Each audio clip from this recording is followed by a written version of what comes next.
Hola, ¿qué tal amigos telespectadores? Una vez más con ustedes, su programa Los Mellizos Cabrera Vázquez por TV, Enrique Alberto y Alberto Enrique Cabrera Vázquez.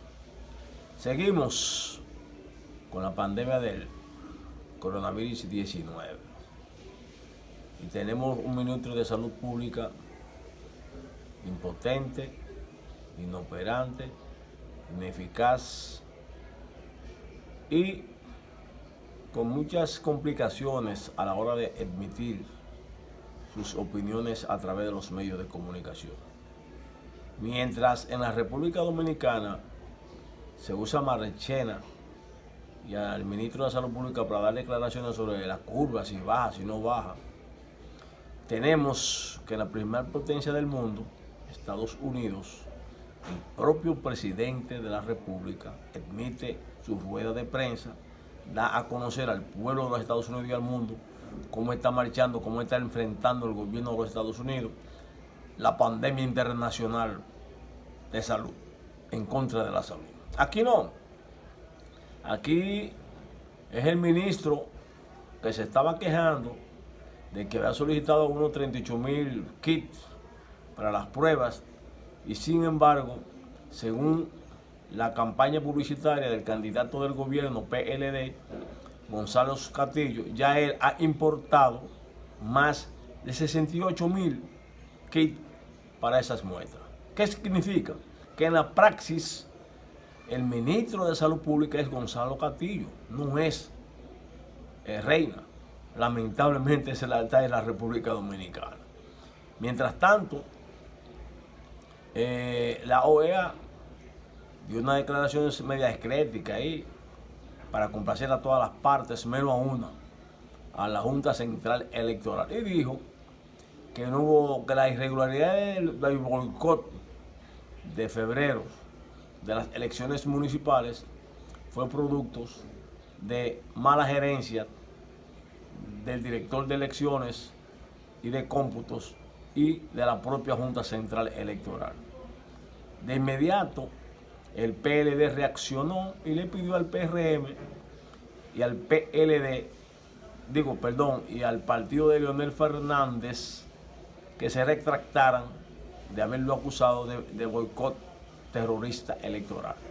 Pero también el PLD debió decir en esa rueda de prensa que pedían disculpas y decirle al Procurador General de la República y al jefe de la policía, repito, una disculpa pública, tanto al coronel como al técnico, declaro que fueron apresados, allanados, torturados, golpeados, incomunicados, violando todos los conceptos de derechos humanos que debe recibir un detenido cuando es sometido a la acción de la Policía Nacional y de la Justicia. También le pido decir eso. Mientras tanto, tenemos también un escaseo constitucional. La Junta ha dicho que el 5 de julio son las próximas elecciones. Y yo pregunto, ¿y de aquí al 5 de julio la pandemia sanitaria está reducida a su mínima expresión? No consideramos que no. Primero, es una desesperación del gobierno poner fecha para el proceso electoral el 5 de julio. Porque todavía estamos en abril, mitad del mes de abril, encaminándonos a mayo y junio, y cada vez que habla el ministro de Salud Pública, habla más muertos, ha aumentado la cifra, la curva no baja, hay que poner la cuarentena, toque de queda todos los días. Si usted la pone todos los días, entonces el que vive del día a día, el chiripero, el comerciante informal, el que se la está buscando, ¿qué va a hacer?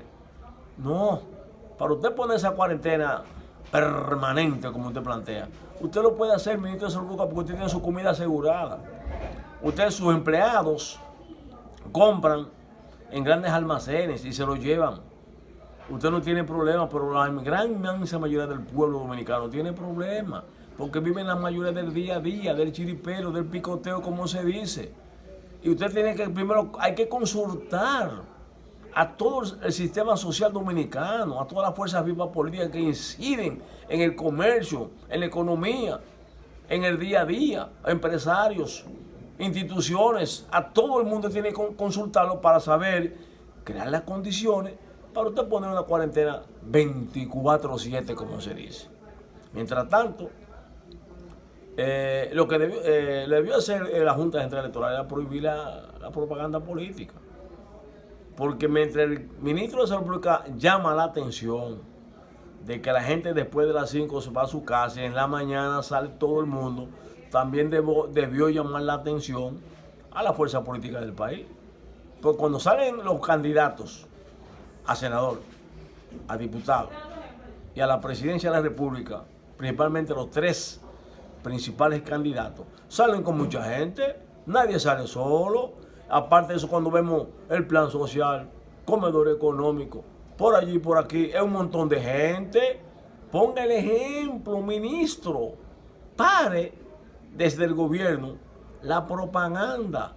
Pare desde el gobierno la campaña de Gonzalo para que los demás candidatos también se sometan a eso, porque una acción trae una reacción.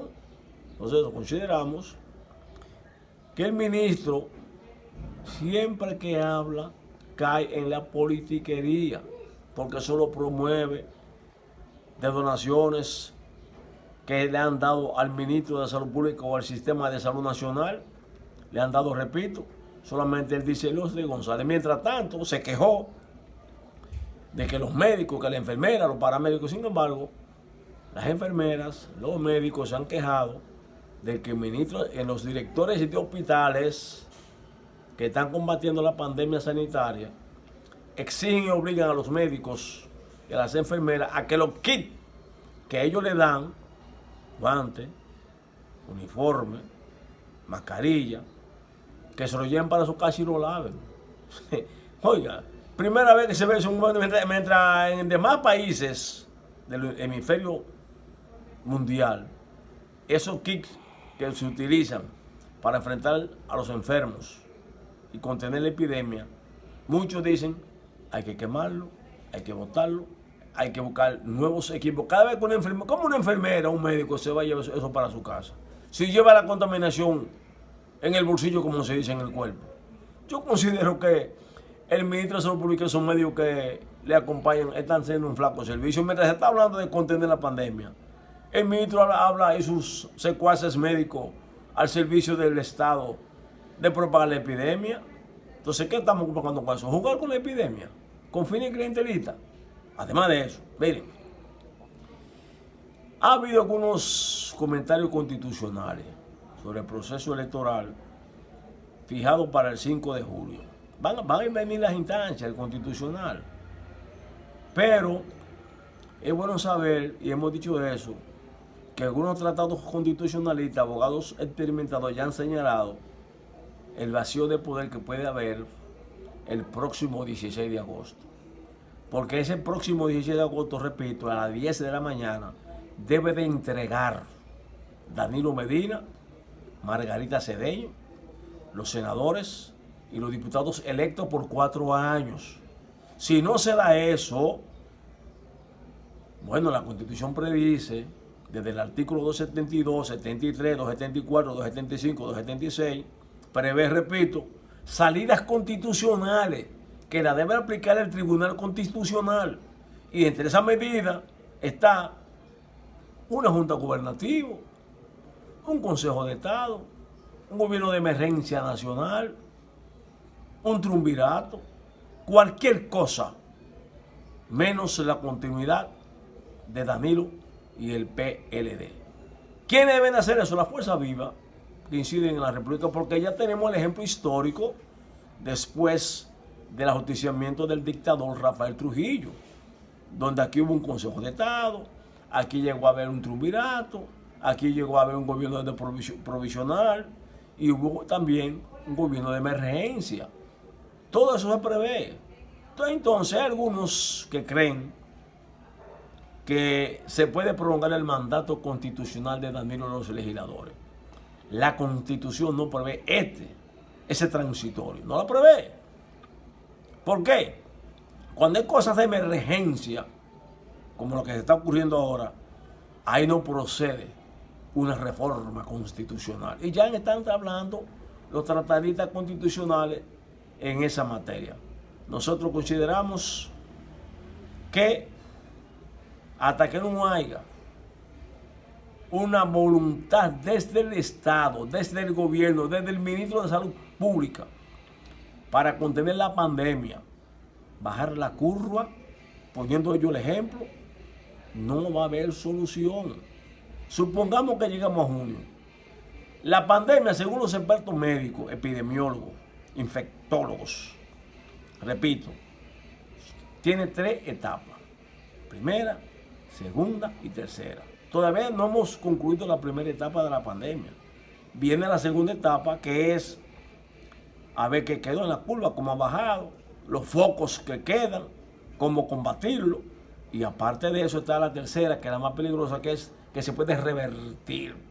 Y además de eso, a nivel internacional, tenemos países como Estados Unidos, España, Italia, México, Brasil, Ecuador, Chile, entre otros, que la pandemia no está bajando la curva como debe de bajar. Y después viene, en ese retroceso que puede venir en la tercera etapa de la pandemia importada como llegó a la República Dominicana. ¿Por qué? Porque tan pronto ellos digan que se acabó la crisis sanitaria en la primera y segunda etapa, van a abrir los aeropuertos, van a abrir los puertos, van a abrir la frontera, viaja tú, viaja yo, todo el mundo va a venir, y es posible que en esa segunda y tercera etapa venga una pandemia importada como la que tenemos. De manera que las autoridades de salud pública no están haciendo el trabajo como se debe técnicamente hablando. Cada vez que habla ese muchacho de salud pública, digo muchacho, porque aunque sea viejo de edad, él actúa como un muchacho. Cada vez que él habla, primero se contradice. Segundo, empieza a enfrentar a la prensa y al colegio médico, a las enfermeras, porque exigen demasiado. ¿Cuántos médicos? ¿Cuántas enfermeras? ¿Cuántos laboratoristas, paramédicos han recibido el contagio de la pandemia cumpliendo con su deber? ¿Y qué ha hecho el ministro? El ministro de Salud Pública le ha garantizado a esos médicos, paramédicos y enfermeras, etcétera, una gratificación, un seguro de vida para su familia, un aumento salarial, una bonificación extra, porque lo están poniendo todo. No ha hablado de eso. No, el gobierno tiene en sus manos más de 32.000 millones de pesos para el plan de emergencia. Y de esos 32.000 millones de pesos no ha salido ni ha dicho que vamos a darle un incentivo a los médicos, paramédicos, enfermeras, etcétera. Y llamar y nombrar, si falta personal médico, repito, nombrar más médicos, nombrar más paramédicos, más enfermeras. Es un plan de emergencia. Por ejemplo, cuando hay una guerra, ¿qué hacen los estados, los gobiernos, cuando hay una guerra? Llaman a los reservistas, a los pensionados, para que también peleen y luchen en la guerra. ¿Qué debe hacer el ministro de Salud Pública?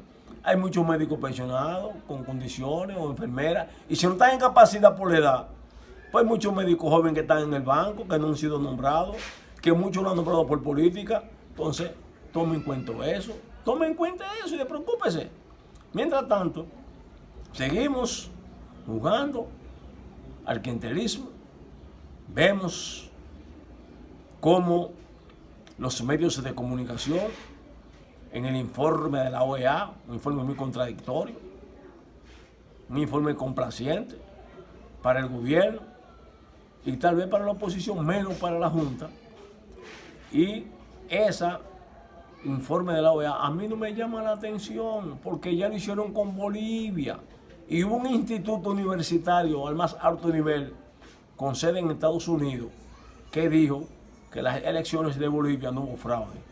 Y siempre, en cualquier elección, siempre hay el derecho al pataleo, siempre hay irregularidades, pero recuerden que en esas elecciones que se han hecho en muchos pueblos y en muchos países, amigos nuestros, van y participan observadores internacionales de los 5 continentes, de 3 continentes, y la mayoría coinciden en decir que tal elecciones, que tal proceso fue transparente y pulcro.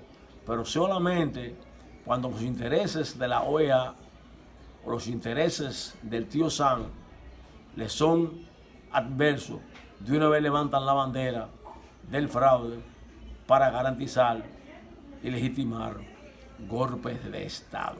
Conocemos la historia, de manera que los partidos políticos deben dar una respuesta contundente, crítica y autocrítica a ese informe de Marras de la OEA. ¿Por qué?